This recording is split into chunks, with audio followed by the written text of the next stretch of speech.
Hello everyone, स्वागत है आपका हमारे चैनल पुस्तक ज्ञान में। दोस्तों, आज के इस वीडियो में हम लोग देखेंगे क्लास 10th के फिजिक्स का chapter magnetic effect of electric current का चौथा और अंतिम पार्ट का हिंदी एक्सप्लेनेशन। दोस्तों, आज हम लोग शुरू करेंगे डोमेस्टिक वायरिंग से आगे का जो है हिंदी समरी। तो चलिए देर ना करते हुए वीडियो को शुरू करते हैं। जैसा कि हम लोग जानते हैं कि जो इलेक्ट्रिसिटी होता है ये पावर स्टेशन में जनरेट होता है और हमारे घर तक पोल पे जो इलेक्ट्रिक पोल पे जो तार लगे हुए होते हैं उसके द्वारा आता है। इलेक्ट्रिक पोल में जो होता है दो तार होता है, एक लाइव वायर होता है जिसका जो पोटेंशियल वैल्यू होता है 220 वोल्ट, और जो दूसरा होता है न्यूट्रल वायर होता है जिसका पोटेंशियल वैल्यू होता है 0 वोल्ट। अब ओवरऑल जब दोनों को हम लोग मिला देते हैं, लाइव वायर और न्यूट्रल वायर के जो दोनों के पोटेंशियल वैल्यू को जब हम लोग मिलाते हैं तो ये हो जाता है 220 वोल्ट। जैसा कि इस फिगर में हम लोग देख सकते हैं कि पोल से फिगर 37 में हम लोग जो स्क्रीन पे दिखाई दे रहा है फिगर, उसमें हम लोग देख सकते हैं कि जो पोल से L और N यानी कि लाइव वायर और न्यूट्रल वायर आया हुआ है।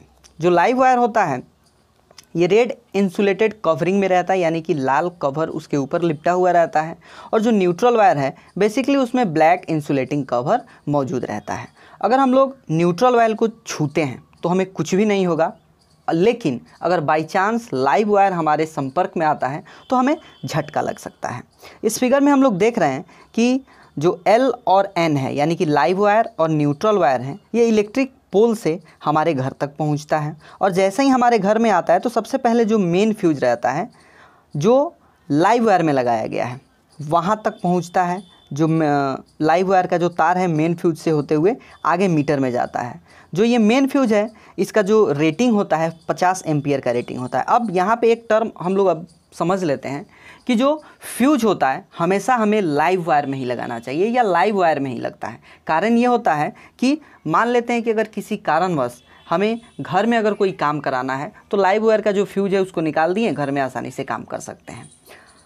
अब अगर न्यूट्रल वायर में लाइव वायर को छोड़ देते हैं, अब मान लेते हैं कि मेन फ्यूज को अगर हम लोग न्यूट्रल वायर में लगाते हैं तो क्या हो जाएगा। देखिए, न्यूट्रल वायर में जैसे ही हम लोग मेन फ्यूज को लगाते हैं और फ्यूज को बाद में निकाल देते हैं और घर में अगर काम करने जाते हैं तो हमें झटका लग जाएगा। कारण ये है कि लाइव वायर जो है वो हमारे संपर्क में आ जाएगा, जिसके कारण हमें झटका लगने का खतरा रहता है। इसीलिए जो फ्यूज होता है इसका जो कनेक्शन होता है हमेशा लाइव वायर में ही हमें करना चाहिए। तो चलिए आगे देखते हैं। अब मेन फ्यूज के द्वारा ये जो लाइव वायर है इसका कनेक्शन जो है मीटर में चला जाता है। मीटर से है फिर से जो दो वायर है लाइव वायर और न्यूट्रल है मेन स्विच में जाता है, और मेन स्विच के बाद ये आगे हमारे घर तक पहुंचता है। जो मेन स्विच के बाद जो फ्यूज लगा हुआ रहता है इसे हम लोग कंज्यूमर फ्यूज भी कहते हैं, उसे हम लोग कंज्यूमर फ्यूज कहते हैं। अब देखिए, जो घर में जो फ्यूज लगता है वो अलग अलग एम्पियर का लगता है, यानी कि अगर कम लोड देना है या लो पावर रेटिंग डिवाइस चलाना है तो उसमें कम एम्पियर का फ्यूज़ लगाते हैं, या अगर कोई बड़ा हाई पावर रेटिंग डिवाइस चलाना है तो उसमें हम लोग हाई एम्पियर का फ्यूज़ देते हैं। नॉर्मली 5 एम्पियर और 15 एम्पियर का जो फ्यूज़ होता है हमारे घरों में यूज होता है। अब जो 5 एम्पियर का जो फ्यूज़ है इसमें हम लोग bulb, tube light, fan, radio, TV ये सब चला सकते हैं, यानी कि जिसमें कम करंट की आवश्यकता हो। और दूसरे तरफ वैसे डिवाइसेस जिसमें हाई पावर रेटिंग होते हैं जैसे इलेक्ट्रिक आयरन हुआ, रूम हीटर हुआ, गीजर हुआ, ये जो होते हैं हैवी करंट को यूज करते हैं, इसलिए इसमें 15 एम्पियर का फ्यूज लगाया जाता है। इसके साथ साथ कभी कभी क्या किया जाता है, जितने भी एप्लियंसेज हैं उनके साथ अलग अलग फ्यूज लगाया जाता है, ताकि अगर कोई कारण हो, अगर ओवरलोडिंग हो या शॉर्ट सर्किट हो तो वो हमारा जो एप्लियंसेज है उससे प्रभावित ना हो सके। अब इसमें एक और टर्म हमें समझने की आवश्यकता है, फिगर के द्वारा ही हम लोग देखेंगे कि हम लोग इसमें देख रहे हैं लाइव वायर और न्यूट्रल वायर के साथ एक और वायर है जिसे हम लोग अर्थ वायर भी कहते हैं। ये भी हमारे घर तक पहुंचता है। जो अर्थ वायर है इस फिगर में जो डॉटेड लाइन है उसके द्वारा शो किया गया है। जो एक सिरा है अर्थ वायर का ये कॉपर प्लेट के साथ धरती के अंदर गड़ा हुआ है, ठीक है। और जो बाकी जो अर्थ वायर का जो कनेक्शन है ये बाकी मीटर से होते हुए अंदर हमारे घर तक पहुंच जाता है। जो लाइव वायर होता है ये जो होता है रेड प्लास्टिक कवरिंग में होता है, जो न्यूट्रल वायर होता है ये जो ब्लैक प्लास्टिक कवरिंग में होता है, और जो अर्थ वायर है ये नॉर्मली ग्रीन प्लास्टिक कवरिंग में आ जाता है। तो इसके द्वारा हम लोग इसको पहचान कर सकते हैं कि कौन सा लाइव वायर है, कौन सा न्यूट्रल वायर है और कौन सा अर्थ वायर है। अब देखिए, जो इलेक्ट्रिक बल्ब है, फैन है और 3 पिन सॉकेट का जो कनेक्शन है इस फिगर में बताया गया है, फिगर 37 में। अब इसको ध्यान से हम लोग देखेंगे और समझने की कोशिश करेंगे। यहाँ पे हम लोग देख सकते हैं कि जो बल्ब का जो कनेक्शन किया गया है ये लाइव वायर और न्यूट्रल वायर में किया गया है, एक स्विच को जोड़कर। ठीक है, अब जैसे ही स्विच को हम लोग ऑन करते हैं तो ये सर्किट कंप्लीट हो जाता है और बल्ब जो है हमारा ग्लो करना शुरू हो जाता है। नेक्स्ट है 3 पिन सॉकेट का। 3 पिन जो सॉकेट है इसमें हम लोग देख सकते हैं एक जो है लाइव वायर से आया हुआ है और जो दूसरा है वो न्यूट्रल वायर कनेक्ट हुआ है, और जो तीसरा है ये इसमें अर्थ वायर जो है ये कनेक्ट किया गया है हमारे 3 पिन जो सॉकेट है इसके अंदर। इसी के द्वारा आगे जितने भी जो सर्किट होते हैं वो आगे की तरफ हम लोग आसानी से इसको जोड़ सकते हैं। अब एक और पॉइंट यहाँ पे आता है कि जो हमारे घर में जितने भी जो सर्किट का जो कनेक्शन किया जाता है वो सभी पैरेलल में किया जाता है। अब देखिए, जैसे कि हमने जाना कि जो डोमेस्टिक वायरिंग होता है ये पैरेलल में किया जाता है, सीरीज़ में नहीं किया जाता है। अब देखिए, पैरेलल में इसलिए किया जाता है कि ताकि अगर एक कोई एप्लियंसेज ऑफ हो जाए या फ्यूज हो जाए तो बाकी जो एप्लियंसेज है उस पर कोई प्रभाव नहीं पड़े। दूसरा जो फ़ायदा पैरेलल सर्किट का है ये है कि चारों तरफ यानी कि जितने भी एप्लियंसेज हम चला रहे हैं सभी में उतना ही वोल्टेज आता है, यानी कि 220 वोल्ट सभी तक पहुंच जाता है। ठीक है, अगर हम मान लेते हैं कि अगर सीरीज़ में अगर इलेक्ट्रिक बल्ब को हम कनेक्ट करते हैं तो किसी कारणवश अगर एक बल्ब अगर फ्यूज हो जाता है तो उसके बाद जितने भी जो बल्ब लगे हुए हैं वो सभी नहीं जल पाएंगे, वो सभी रुक जाएंगे, क्योंकि कारण ये है कि सर्किट ब्रेक हो जाएगा, जिसके कारण जो आगे तक जो करंट है वो फ्लो नहीं कर पाएगा और जो बाकी जो बल्ब है वो बंद हो जाएंगे। इसीलिए जो हमारे घर में जो वायरिंग होता है वो सभी पैरेलल में ही किया जाता है। अब आगे देखते हैं हम लोग।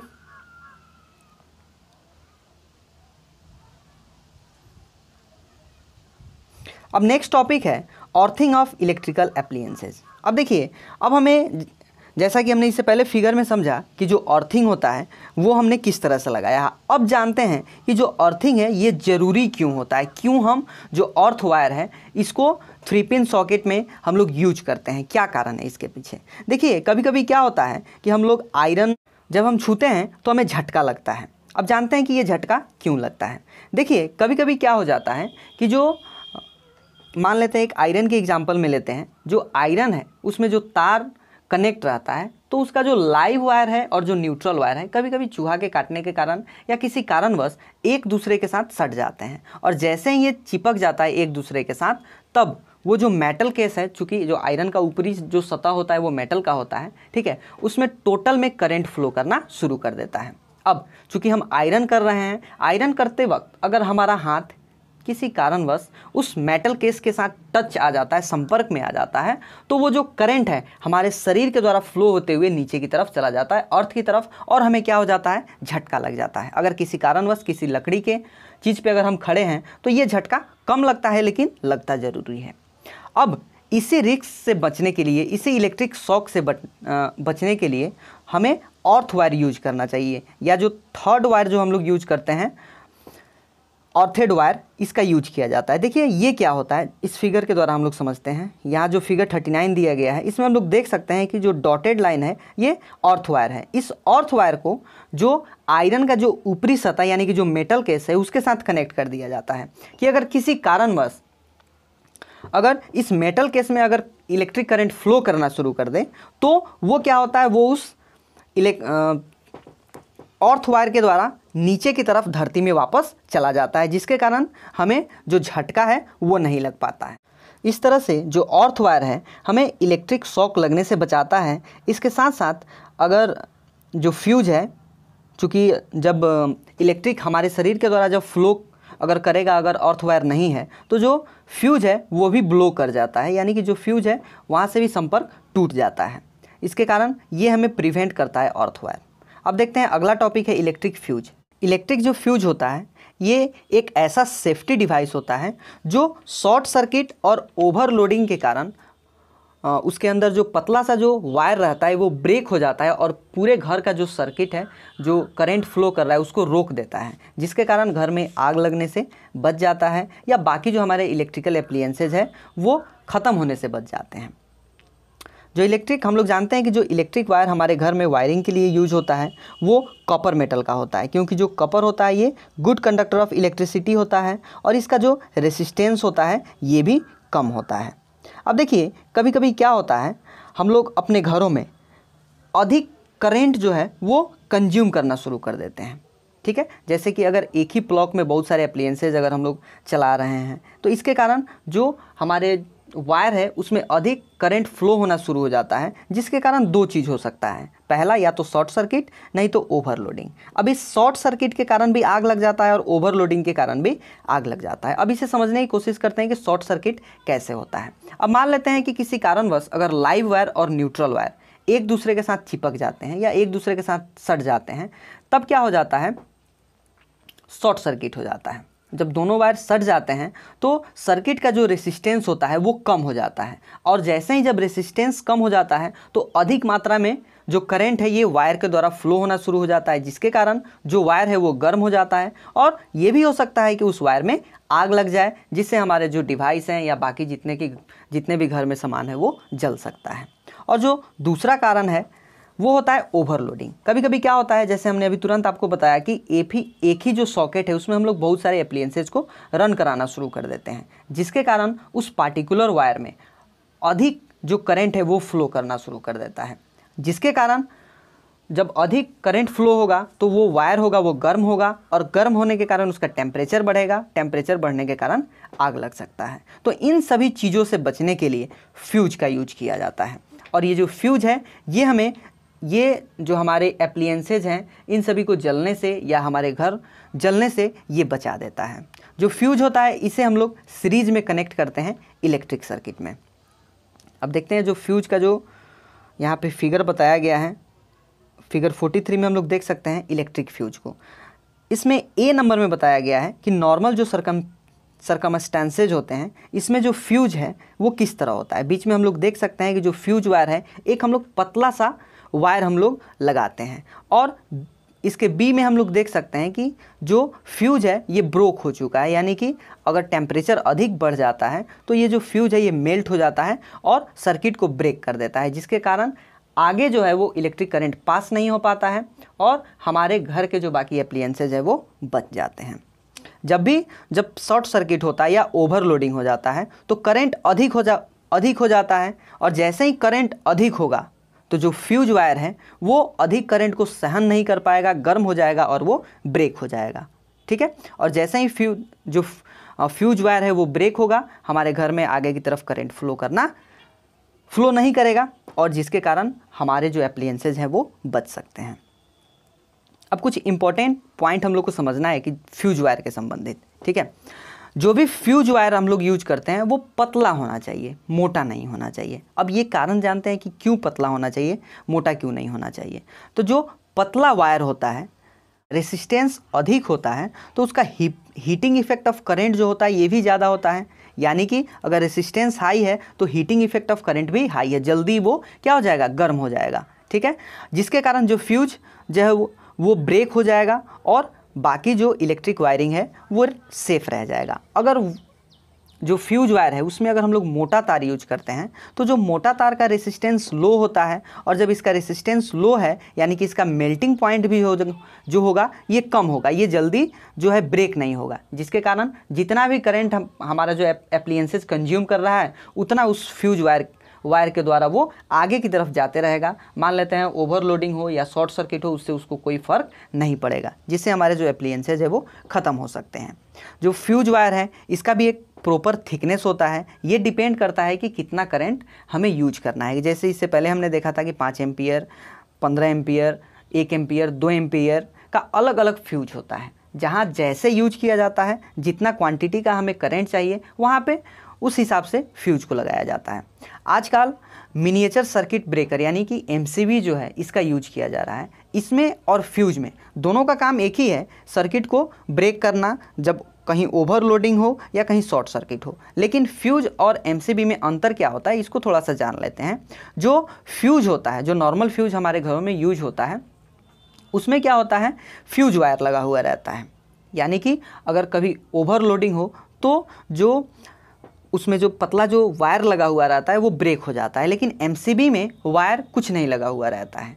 ये जब भी कहीं अगर ओवरलोडिंग होगा या शॉर्ट सर्किट होगा तो इसके जो स्विच होते हैं ये खुद ब खुद ऑफ हो जाते हैं। अब देखिए, जब स्विच इसका ऑफ हो जाता है तो हम लोग जाकर उसके स्विच को फिर से ऑन अगर कर देंगे तो हमारे घर में फिर से इलेक्ट्रिसिटी फ्लो होना शुरू हो जाएगा। लेकिन जो नॉर्मल फ्यूज हमारे घर में यूज होता है उसको हमें क्या करना होगा, निकालना होगा, फिर से उसमें एक पतला तार को लगाना होगा, तब उसके बाद हम लोग कनेक्ट करेंगे, तब हमारे घर में फिर से बिजली जाना शुरू हो सकता है।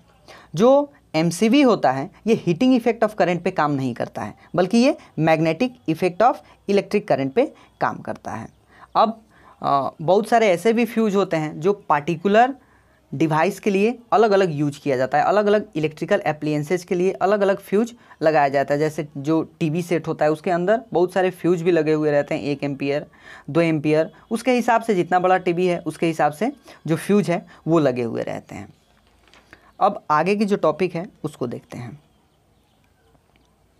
हजार्ड्स ऑफ इलेक्ट्रिसिटी और डेंजर्स ऑफ इलेक्ट्रिसिटी। यानी कि जो इलेक्ट्रिसिटी होता है उससे क्या क्या नुकसान है। जैसा कि जो इलेक्ट्रिसिटी होता है हमारे लिए बहुत ही important conventional form of energy है, और आज के ज़माने में तो ये हमारे लिए और भी बहुत ही लाभदायक हो चुका है। इससे हम लोग अलग अलग चीज़ों को ऑपरेट कर सकते हैं। आज इलेक्ट्रिसिटी के बिना हम अपना आगे का जो जीवन है इसकी कल्पना भी नहीं कर सकते हैं। लेकिन इससे जितना बेनिफिट है उतना इससे घाटा भी है। अब देखिए, अगर किसी व्यक्ति लाइव इलेक्ट्रिक वायर के अगर संपर्क में आ जाता है तो उससे जो है इलेक्ट्रिक शॉक लग सकता है, या कभी कभी इस इलेक्ट्रिक शॉक के कारण आदमी की मृत्यु भी हो जाती है। अब दूसरा कारण ये भी होता है कि कभी कभी शॉर्ट सर्किट के कारण जो वायरिंग है वो डैमेज हो जाता है, और यहाँ तक कि उसमें आग पकड़ लेता है और घरों में भी आग लग सकता है। तीसरा है कि लूज कनेक्शन, और जो स्विचेज होते हैं वो लूज होने के कारण भी शॉर्ट सर्किट के कारण घर में आग लग सकता है। अब इन सभी चीज़ों से बचने के लिए हमें क्या क्या करना चाहिए वो देखते हैं। सबसे पहला कि अगर किसी व्यक्ति को किसी कारणवश वो लाइव इलेक्ट्रिक वायर के संपर्क में आ गया है, उसे इलेक्ट्रिक शॉक अगर लग रहे हो, तो सबसे पहले जाके हमें घर का जो मेन स्विच है उसे ऑफ कर देना चाहिए, ताकि जो इलेक्ट्रिक सप्लाई हो घर में जाना बंद कर दे और वो आदमी बच सके। दूसरा, अगर कोई व्यक्ति लाइव इलेक्ट्रिक वायर के संपर्क में है तो हमें कोशिश करना चाहिए कि हमें दौड़ के उसे पकड़ना नहीं चाहिए, बल्कि किसी लकड़ी, प्लास्टिक या रबड़ के सहारे से उसको उस लाइव इलेक्ट्रिक वायर के संपर्क से अलग करना चाहिए। अगर हम लोग जाके उसे पुल करेंगे या पुश करेंगे तो हम भी उसके संपर्क में आ जाएंगे, और इलेक्ट्रिक का जो करंट है वो हमारे शरीर से भी फ्लो होना शुरू होगा, और इलेक्ट्रिक का झटका हमें भी लग सकता है। जितने भी जो इलेक्ट्रिकल एप्लीएंसेज है, जैसे इलेक्ट्रिक आयरन हुए, कूलर हुए, रेफ्रिजरेटर हुए, इन सभी को प्रॉपर अर्थ कनेक्शन इन सभी में होना चाहिए।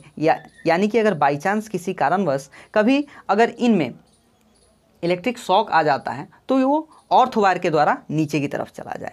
चौथा पॉइंट ये आता है कि घर में जितने भी जो स्विचेज हैं उन्हें लाइव वायर में लगाना चाहिए। कभी भी न्यूट्रल वायर में जो स्विच है उसे नहीं लगाना चाहिए। इसके साथ साथ जो इलेक्ट्रिक जितने भी एप्लीएंसेज हैं उसको गीला हाथ से कभी भी नहीं छूना चाहिए, नहीं तो हमें इलेक्ट्रिक शॉक लग सकते हैं। छठा पॉइंट ये है कि जो फ्यूज है इसे भी हमें लाइव वायर में ही लगाना चाहिए। यानी कि यूँ कहे कि इलेक्ट्रिकल एप्लीएंसेज में जितने भी जो सेफ्टी गैजेट्स हैं उन सभी को लाइव वायर में ही हमें यूज करना चाहिए। नेक्स्ट आता है कि जब भी घर का वायरिंग किया जाए उसमें अच्छे क्वालिटी के तारों का यूज करना चाहिए, जिसमें प्रॉपर थिकनेस हो और उसके ऊपर इंसुलेशन प्रॉपर तरीक़ा से लगा हुआ हो। और आठवां पॉइंट ये आता है कि अब कभी भी हमें लाइव वायर में काम करने से बचना चाहिए। यानी कि जब घर में इलेक्ट्रिक सप्लाई हो उस समय कोई भी इलेक्ट्रिकल काम हमें नहीं करना चाहिए। सबसे पहले जो मेन स्विच है उसे ऑफ करके जो फ्यूज है उसको निकाल के तब उसके बाद घर पे काम करना चाहिए। अगर किसी कारणवश अगर हमें काम करना बहुत ही ज़रूरी हो, तब लाइव वायर में अगर काम करना ज़रूरी हो, तब हमें क्या करना चाहिए कि जो रबर के जो ग्लव्स आते हैं और जो रबर शूज होते हैं उसे पहनकर हमें काम करना चाहिए, और कोशिश करना चाहिए कि कोई वुडन बोर्ड के ऊपर खड़े हों ताकि हमें इलेक्ट्रिक शॉक ना लग सके। तो दोस्तों, यह था इस चैप्टर का अंतिम और कंप्लीट हिंदी एक्सप्लेनेशन। तो दोस्तों, अगर आपको इस चैप्टर में कोई डाउट्स हैं तो आप हमें कमेंट कर सकते हैं। मैं कोशिश करूँगा कि आपके जो सभी डाउट्स हैं उन्हें क्लियर करूँ। तो मिलेंगे हम अगले वीडियो में, तब तक हमारे चैनल पर बने रहिए और हमारे वीडियो को देखते रहिए। तब तक के लिए दोस्तों, जय हिंद।